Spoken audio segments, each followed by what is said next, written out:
Hello and welcome back to part 2 of this Mercedes C220 CDI injector problem. I've done the remaining 2 injectors, number 1 and number 3, and we're all looking good. So let me show you what's going on.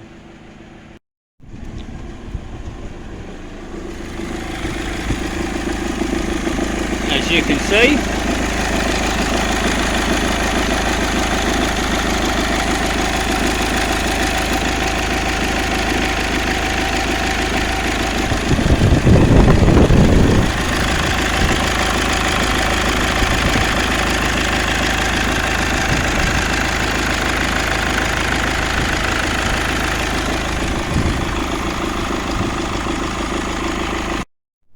so a quick recap of what we've done.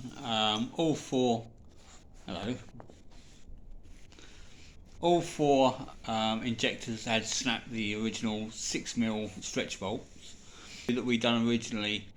Had been retapped 10mm, that had stripped again, so we drilled that out, we heli coiled it, and we put that 10mm bolt back in.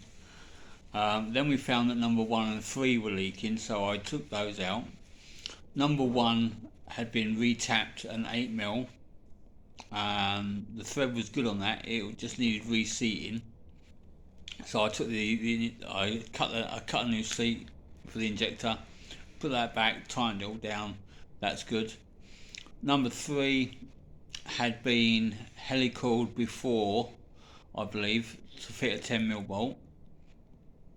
So again, took it all out, cleaned it all, recut the seat, new seal, put the injector back. That's all good. Number four seemed okay. I haven't touched number 4, so we've left that one as it is. So I'll class this, as I told the customer originally, as a temporary repair, because I can't guarantee being seen because of the cat in my way. I can't guarantee the repair, because ideally it needs a new head, you know. So we'll give it back to the customer, and he can run around for it for a bit, check it out. But I've done a few miles in it, and it all seems okay to me. So fingers crossed, it's all good. So thanks for watching, guys, and we'll catch you in the next one.